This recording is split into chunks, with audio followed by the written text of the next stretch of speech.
দর্শক বন্ধুরা, আজকে ঈদের দ্বিতীয় দিন। যদিও গতকালকে ঘুমাইছি, বের হই নেই, আজকে বের হয়েছি।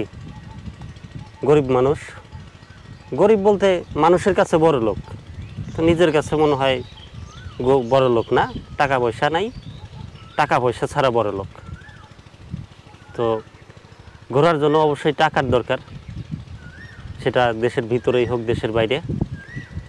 তারপরেও আজকে আশেপাশে ঘুরবো, রাজবাড়ি, আমাদের জেলা রাজবাড়ির আশেপাশে ঘুরবো। আমি আর হাসান বের হয়েছি। এখন এটা হচ্ছে আমাদের এলাকা, আমাদের গোপালপুর ব্রিজ, নিমতলা মধুখালী রোড বলা যায়। আগে চিকন সরু রাস্তা ছিল, আস্তে আস্তে বড় হচ্ছে। এখান থেকে আমরা যাব রসরা, সেখান থেকে বাইকে 1 লিটার তেল, 100 টাকার তেল ভরবো। হ্যাঁ, সমস্যা নাই, 100 টাকার তেল ভরবো। তারপর 100 টাকার তেলে আমরা কেমন ঘোরা যায় রাজবাড়ির আশেপাশেই বা রাজবাড়ি শহর পর্যন্ত বড়জোর, সেই বিষয়টা আপনাদের তুলে ধরবো। যদি ইউকে বিচ যাই, ইউকে বিচের একটা দৃশ্য, বা যদি গুদার বাজার যাই, গুদার বাজারের একটা দৃশ্য আপনাদেরকে দেখাবো। চলেন, লেটস গো। আমাদের রাজবাড়ি শহরটা ছোটোখাটোর মধ্যে অনেক সুন্দর শহর। মাঝখান দিয়ে, রাস্তার মাঝখান দিয়ে সবুজ সুন্দর গাছ লাগানো, এবং শহরটা সাজানো গোছানো, নতুনের একটা ছোঁয়া আছে।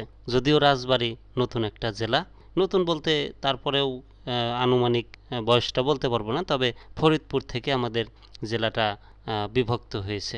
আগে আমরা ফরিদপুরের মধ্যে ছিলাম, পরে আমাদের জেলা রাজবাড়ি করা হয়েছে। আমাদের এই রাজবাড়ি জেলায় রয়েছে বিখ্যাত শঙ্করের চমচম, যার স্বাদ দেশের বাইরেও অনেকে নিয়ে থাকেন। দেশের বাইরে থেকে ঘুরতে আসেন যারা, তারা আবার ফেরার পথে শঙ্করের মিষ্টি নিয়ে যান, বা চমচম নিয়ে যান, দই নিয়ে যান। তো এটা হচ্ছে আমাদের রাজবাড়ি গুদার বাজার, গুদার বাজারের দৃশ্য। এই পাশে হচ্ছে সিঙ্গাপুর, মানে ট্রলারে বা নৌকায় জনপ্রতি 50 টাকা বা 100 টাকা, সঠিক জানি না, সম্ভবত 50 টাকাই হবে। 50 টাকার বিনিময়ে ওই চরে নিয়ে যাচ্ছে আর বলছে সিঙ্গাপুর। আপনারা যদি রাজবাড়ির সিঙ্গাপুরে আসতে চান, সিঙ্গাপুরটা একটু দেখাই আপনাদের। ওই যে দেখেন, এই সিঙ্গাপুরে যদি ঘুরতে চান তাহলে রাজবাড়ি গুদার বাজার আসতে হবে। আর এই পাশটায় লোকজন একটু বেশি, সূর্য অস্ত যাবে একটু পরে, দৃশ্যটা অসাধারণ তৈরি হয়েছে। তো একটু পরে আমরা যাব ইউকে বিচ, রাজবাড়ি ইউকে বিচ আছে এই পাশে। এখানে জাস্ট আসছে এইখানকার পরিবেশটা তুলে ধরার জন্য। গুদার বাজার থেকে ইউকে বিচ যাবার পথে রাস্তার পাশে দেখলাম কিছু ছেলে একত্রিত হয়ে বক্স বাজাচ্ছে বা ঈদের আনন্দ উল্লাস করছে। তো কাছে গিয়ে আপনাদেরকে একটু দেখানোর চেষ্টা, ওরা কিভাবে নাচ গান করছে।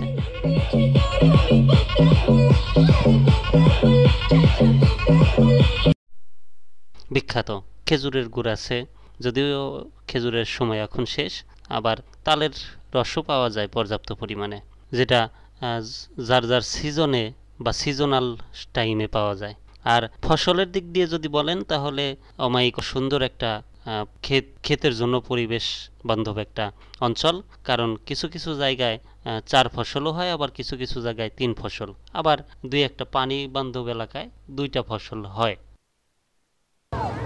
বন্ধুরা, এই মুহূর্তে আমরা আছি ইউকে বিচ, রাজবাড়ি জেলার ইউকে বিচ, পদ্মা নদীর পাড়ে। বেলা গড়িয়ে সন্ধ্যা, ঘুরতে ঘুরতেই সন্ধ্যা হয়ে গেল। তো ঘুরতে ঘুরতেই সন্ধ্যা, তারপরেও মানুষ ঘোরার জন্য প্রচুর পরিমাণে মানুষের ভালো ভিড়, ভালো লোক আসছে এখানে। যদিও এই পাশে রাইড সিস্টেম, যে পাশে, এখানে ঢুকতে টিকিট করা হয়েছে। কত টাকা টিকিট জানি না, যেহেতু আমরা টাকা ছাড়া বড় লোক, আমরা ওর ভিতরে অতিরিক্ত খরচ মনে করে ঢুকি নাই, বাইরে দিয়ে ঘুরছি, দেখছি। আর এই পাশে আছে নৌকা, ওই গুদার বাজারের মতো নৌকা দিয়ে চরে যাওয়ার সিস্টেম। মাইকে ডাকাডাকি করছে, জোড়া সাইড করে ডাকতেছে। আর আমরা যেহেতু টাকা ছাড়া বড় লোক, তাই আমরা কম দামি আইসক্রিম কিনছি, আইসক্রিম খাবো। আর আপনারা যারা এখন আমার চ্যানেল সাবস্ক্রাইব করেন, অবশ্যই সাবস্ক্রাইব করবেন। ভালো থাকবেন। আজকে ঘুরে অনেক মজা লাগলো। সবচেয়ে মজা লাগলো ইউকে আইসে, গুদার বাজারের সাথে ইউকে সবচেয়ে ভালো মজা লাগলো। কিন্তু সন্ধ্যা হয়ে গেছে, তাও ভালো মজা। কিন্তু আর একটু পরে এই জায়গা অনেক ভালো বাতাস লাগবে গরমের সময়। ভালোই লাগতেছে। এখন আইসক্রিম খাবো আমরা দুইজনে, তারপরে বাসায় চলে যাবো। আপনারা সবাই আসবেন, ঠিক আছে? অনেক লোক আছে, সবাই এসে ঘুরবেন। রাজবাড়ির রাতের দৃশ্য, এটা রাজবাড়ী জেলা প্রশাসকের বাসার সামনে দিয়ে আমরা ভিডিও করা শুরু করি।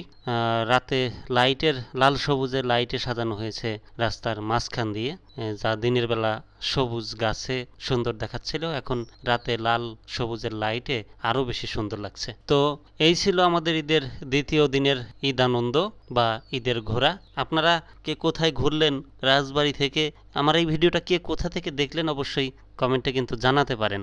আর যারা এখনো চ্যানেলটি সাবস্ক্রাইব করেন অবশ্যই চ্যানেলটি সাবস্ক্রাইব করবেন। ভালো থাকবেন, সুস্থ থাকবেন, ধন্যবাদ।